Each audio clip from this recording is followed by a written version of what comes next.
नमस्कार दोस्तों। Ocean network में आपका स्वागत है। मैं हूं ओमकार चौधरी। 2014 में जब नरेंद्र मोदी देश के प्रधानमंत्री बने थे, तब उन्होंने कम से कम दो चीजों पर जीरो टॉलरेंस की बात की थी। एक आतंकवाद नक्सलवाद पर और दूसरी भ्रष्टाचार पर। वैसे उनके बीच में अगर बहुत सारे हम स्टेप देखें तो वो भी एक तरीके से आतंकवाद और भ्रष्टाचार दोनों पर ही बहुत कड़े प्रहार थे जब उन्होंने डीमोनेटाइजेशन का ऐतिहासिक फैसला लिया था, जिसको लेकर के तमाम लोगों ने छातियां पीटी थी और उसे विफल बताने की कोशिश की थी। लेकिन अगर गौर से देखें तो पाकिस्तान की कमर भी तभी से टूटनी शुरू हुई और आतंकवाद की भी। नक्सलवाद तो अब गृह मंत्री अमित शाह ने लक्ष्य तय कर दिया है कि मार्च 2026 खत्म होते होते नक्सलवाद खत्म हो जाएगा।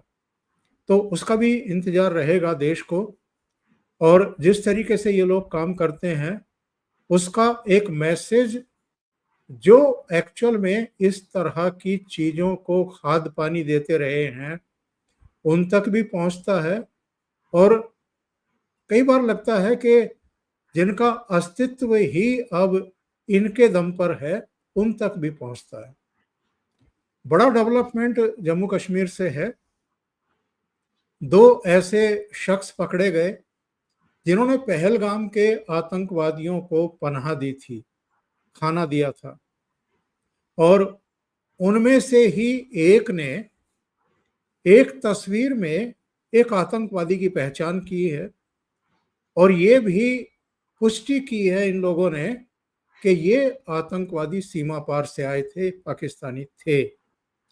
तो जो कांग्रेस पार्टी अभी कुछ दिनों से स्यापा कर रही है कि जी ठीक है, आपने सीमा पार 9 आतंकी ठिकाने ध्वस्त कर दिए, ये भी ठीक है कि आपने पाकिस्तान के 10-11 एयरबेस जो हैं वो तबाह कर दिए, उनके रडार, उनके एयर डिफेंस सिस्टम जो भी था उस सब पर अटैक किया।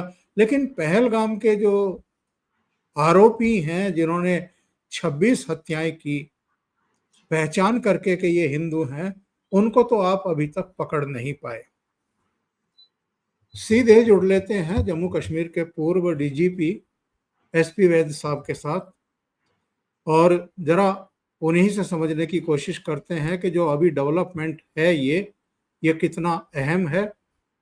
आतंकवाद के मोर्चे पर आज हम कहाँ खड़े हैं, नक्सलवाद के मोर्चे पर कहाँ खड़े हैं और अभी कितने और प्रयासों की जरूरत है। और ऐसे लोगों का मुंह बंद करने के लिए भी, या कभी इनका मुंह बंद होगा ही नहीं, इसके लिए भी सरकार को क्या करना होगा और क्या साबित करना होगा।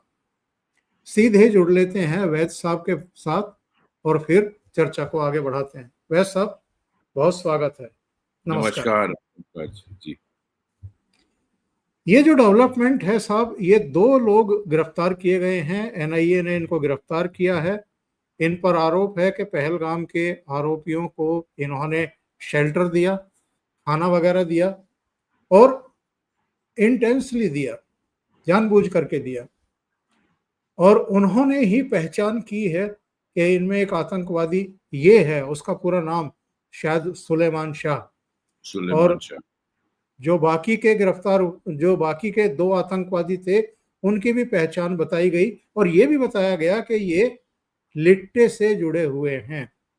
तो और क्या प्रमाण चाहिए कि पाकिस्तान का ही हाथ था पहलगाम हमले में। और बहुत कई बार समय लगता है गिरफ्तारी करने में। इतनी भी क्या जल्दी है ऐसी पार्टी को जो ऑलरेडी सत्ता में रह चुकी है, लंबे समय तक रह चुकी, और जिनके कार्यकाल में जम्मू कश्मीर में एक्चुअल में आतंकवाद पनपा।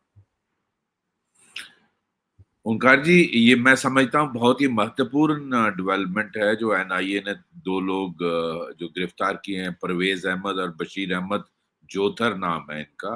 और इनको कल पेश किया गया था एडिशनल सेशन जज के पास, जो यहाँ के डिस्ट्रिक्ट सेशन जज, एडिशनल डिस्ट्रिक्ट सेशन जज हैं जम्मू के, और 5 दिन की रिमांड, 27 तक की रिमांड उनको मिली है, ताकि और आगे पूछताछ की जाए। मैं समझता हूँ ये बहुत बहुत इम्पोर्टेंट है। और उन्होंने ये आइडेंटिफाई कर किया, उस 3 जो इन्होंने कहे कि पाकिस्तान के रहने वाले थे और लश्कर तोयबा से ताल्लुक रखते थे, और उसमें जो सुलेमान शाह को उन्होंने आइडेंटिफाई किया, जैसे आप कह रहे थे, बिल्कुल सही।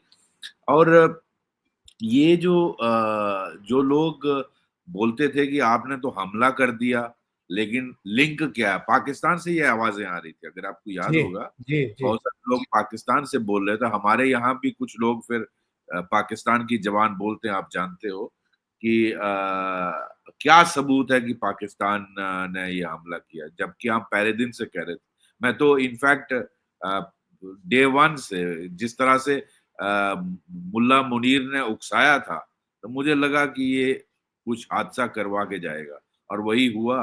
तो ये बेसिकली उसी की शय पर ये हुआ, और हम लोग सभी ये बात कर रहे थे। तो पाकिस्तान की जबान बोलने वाले फिर हिंदुस्तान में भी हैं, जो शुरू हो जाते हैं, बताइए सबूत क्या है?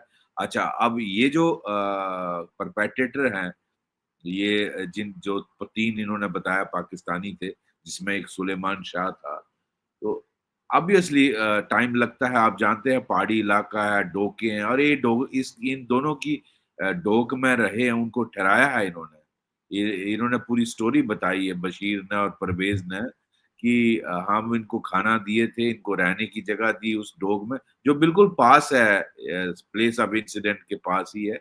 और वहाँ इनके जो ज़रूरी सामान इनको चाहिए था, वो इनके लिए मुहैया किया, और ये सारा काम उन्होंने विलिंगली किया है। तो मैं समझता हूँ इससे बढ़िया सबूत और क्या चाहिए था, और इसीलिए मैं समझता हूँ ये ब्रेक थ्रू है। और जहाँ तक वो 3 लोग हैं, अगर वो पाकिस्तान क्रॉस नहीं कर गए, क्योंकि आप जानते हैं हमारा एलओसी कैसा है और आईबी कैसा है, रात के वक़्त डिफ़िकल्ट एरिया होता है, और ये जो नाले, दरिया और इन तरह की चीज़ों का फ़ायदा लेके लोग अंदर टनल्स का फ़ायदा लेते हैं, और इनको काफ़ी, मैं समझता हूँ, कोशिश रहेगी पाकिस्तान की तरफ से भी बचाने की। अगर ये एलओसी तक या आईबी तक पहुँच गए, तो हो सकता है फिर पाकिस्तान क्रॉस करने में इनकी मदद करे। वो आप जानते हैं, जब इन्फिल्ट्रेशन करानी होती है या एक्सफिल्ट्रेशन करानी होती है, तो पाकिस्तान कवर फायर देता है।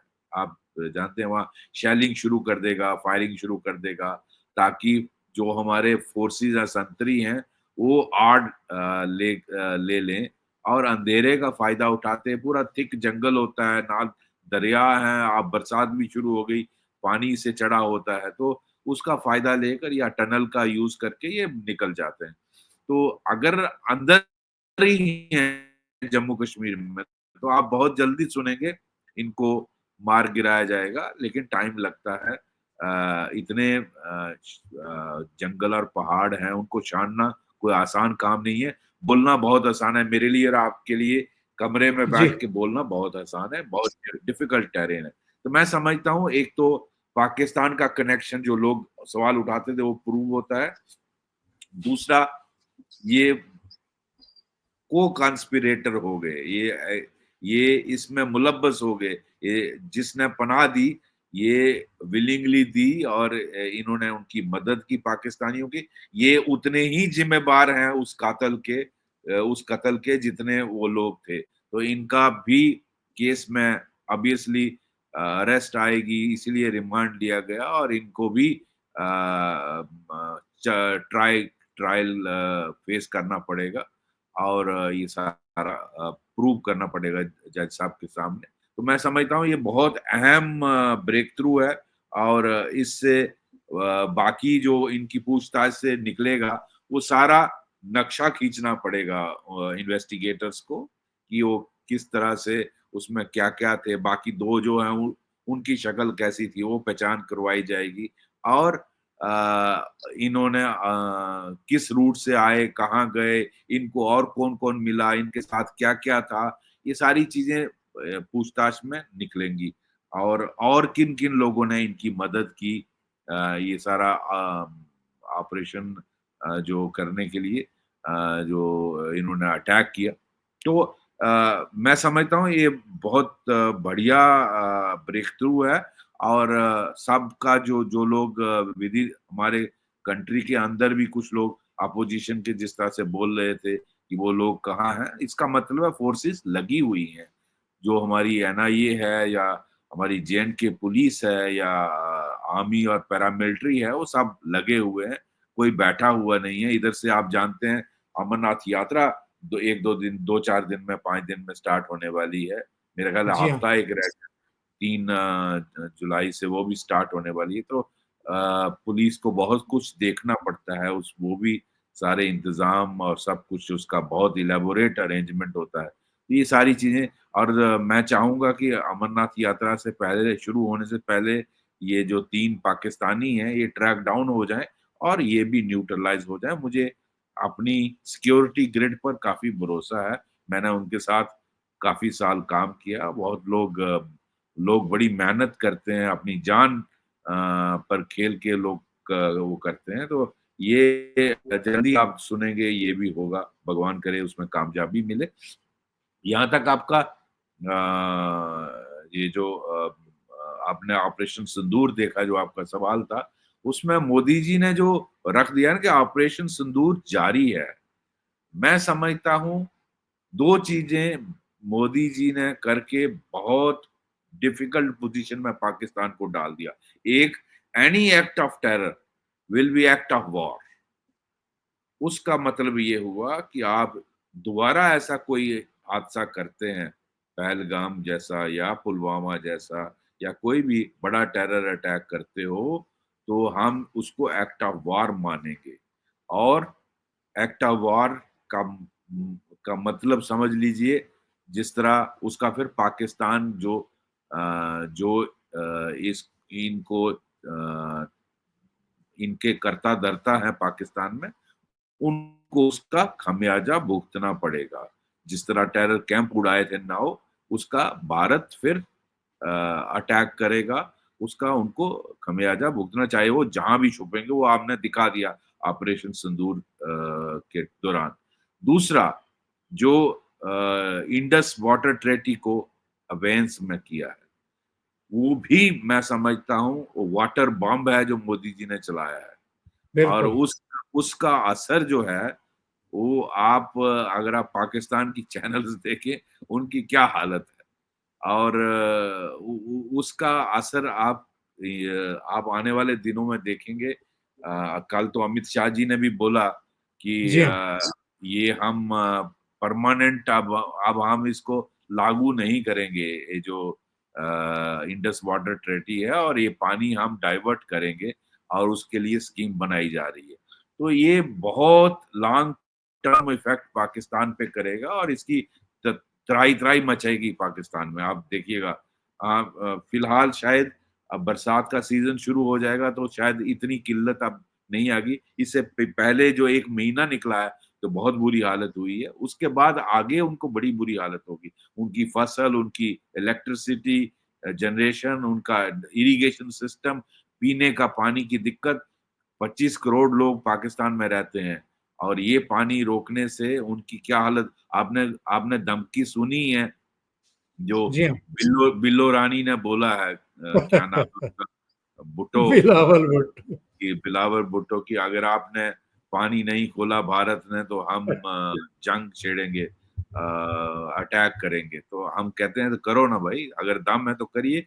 तो ये मैं समझता हूँ 2 बहुत बड़े कदम हैं, जिसका असर जो पाकिस्तान से ये सारा टेररिज्म चलाते हैं, जो जिहाद के नाम पर, जो ग़ज़वा हिंद के नाम पर ये चलाते हैं, उनको बहुत तकलीफ होगी। उनके हाथ और पाँव को बाँध दिया है काफ़ी हद तक, मेरा ये मानना है।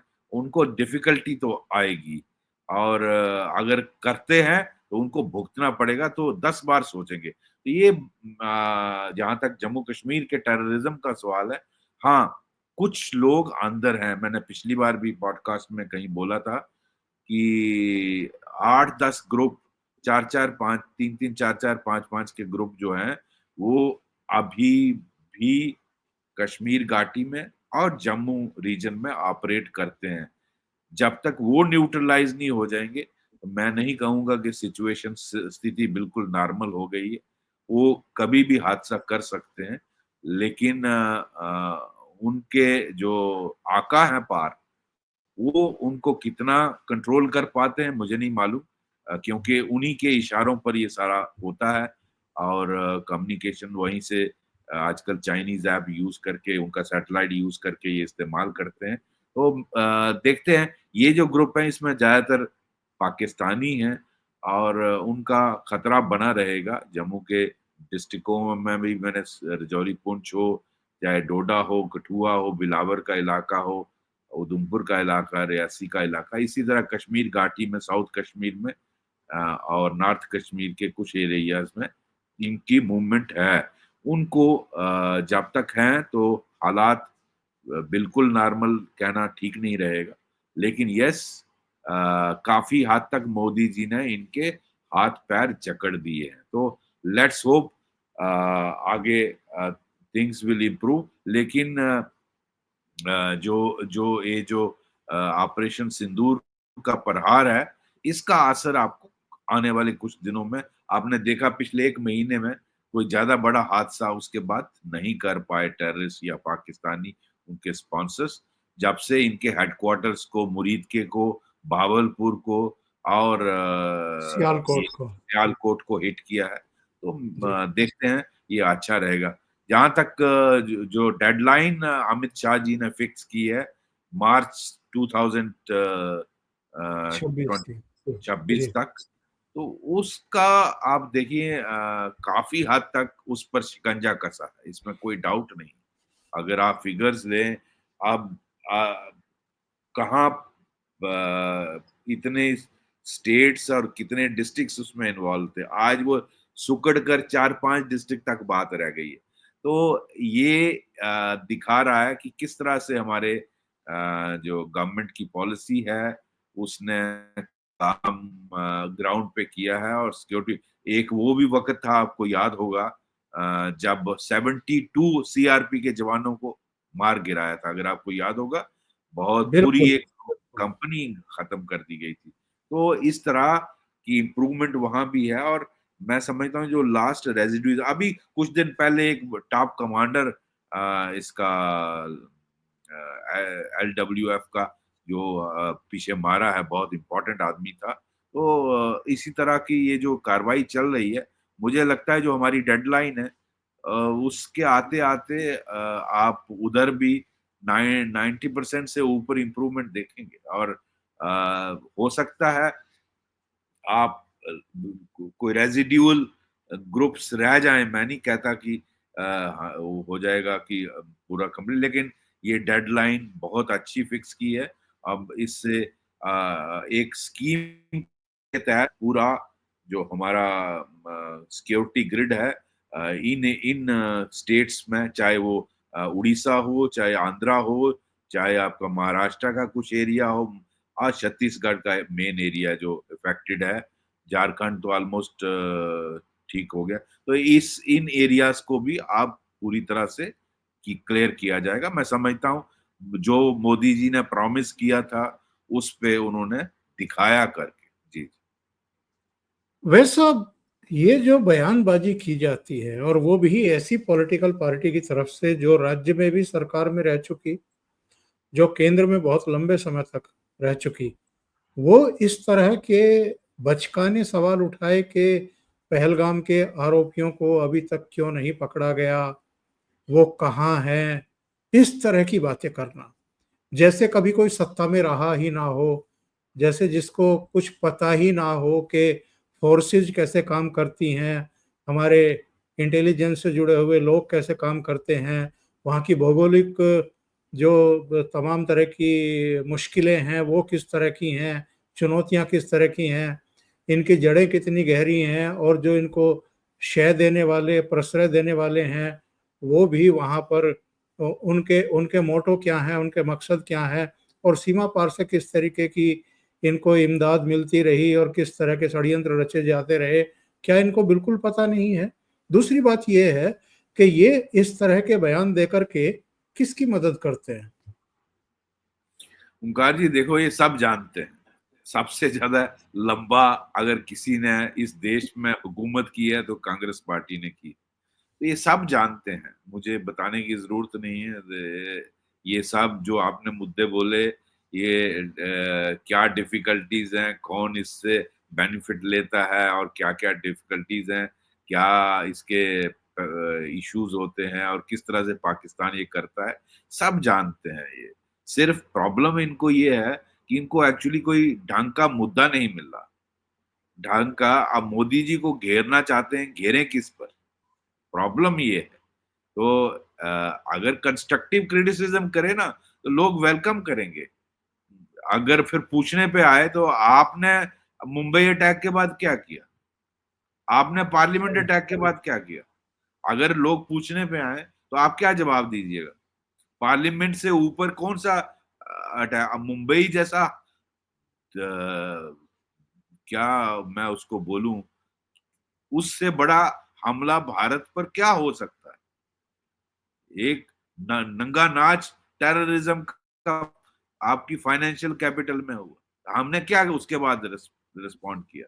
तो आपको प्रॉब्लम ये है, आप मोदी जी को घेरना चाहते हैं, जरूर घेरिए ना, लेकिन ऑन इश्यूज, आपके पास मुद्दे नहीं है, आप आ जाके अब इसी पे और अल्टीमेटली आप मोदी गव आपका एज ए अपोजिशन लीडर सरकार को क्रिटिसाइज करना, कंस्ट्रक्टिव क्रिटिसिज्म करना आपका हक है, जरूर करिए।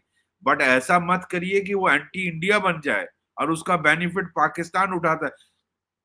आप देखिए, इन सबसे पहले इनके ही स्टेटमेंट कोट करता है पाकिस्तान। यूएन बिल्कुल, हो, कहाँ हो, वो सबसे पहले दिखाते हैं ये राहुल गांधी जी ने क्या बोला। तो इस ऐसे स्टेटमेंट देने से आपको क्या फायदा है जो आपके देश के खिलाफ जाते हैं? आप सरकार की कमियां निकालिए, that is your right, you are most welcome do. लेकिन जो जेन्युइन मुद्दे होते हैं, आप देखिए इजराइल का और ईरान का जंग चल रहा है, आपने उनके अपोजिशन लीडर से कभी सुना कि आपने ये नहीं किया, वो नहीं किया? वो अपनी कंट्री के हुकूमत के साथ खड़े हैं कि इस वक्त हम उनके साथ हैं। आपने कभी नेतन्याहू का जरूर और खींचातानी करते होंगे, लेकिन अपने कंट्री के खिलाफ कुछ नहीं बोल। मेरे सही है। हिसाब से आपको, हमारे अपोजिशन को ये सीखना चाहिए कि ऐसा वक्त है, आपको देश के साथ खड़ा होना चाहिए। इससे इससे लोग खुश नहीं होते। मेरा मेरा ये मानना है कि लोग देश के खिलाफ अगर जो भी बोले, चाहे वो कांग्रेस हो या बाकी अपोजिशन पार्टीज हो, चाहे आम आदमी पार्टी हो या ममता जी की पार्टी हो या अखिलेश जी की पार्टी हो, डीएमके हो, कोई भी हो, लोग पसंद नहीं करते देश के खिलाफ जब आप बोलते हो। मेरा ये मानना है, मैं एज ए कॉमन मैन बोल रहा हूँ, एज ए सिटीजन बोल रहा हूँ। लोग देश के खिलाफ बोलना, कोई भी पार्टी बोलती है, अगर वो बीजेपी भी बोलेगी लोग पसंद नहीं करेंगे, बिकॉज अपने कंट्री को लोग लोग प्यार करते हैं और वो चाहते हैं कि ऐसे क्राइसिस के वक्त आप इकट्ठा होके खड़े हों। और यही आम आदमी का सेंटिमेंट है जो आपको वोट दिलाएगा। आप एक पर्टिकुलर कम्युनिटी को सोच के स्टेटमेंट अगर देते हो तो उसमें भी मुझे, मेरा ये मानना है, सारे कट्टरपंथी नहीं है, सारे इस देश में सारे मुस्लिम कट्टरपंथी नहीं है। अगर ये लोग ऐसा सोचते हैं तो गलत फहमी में। तो उसमें भी बहुत सारे लोग हमारे साथ बात करते हैं, दे डोंट लाइक दिस।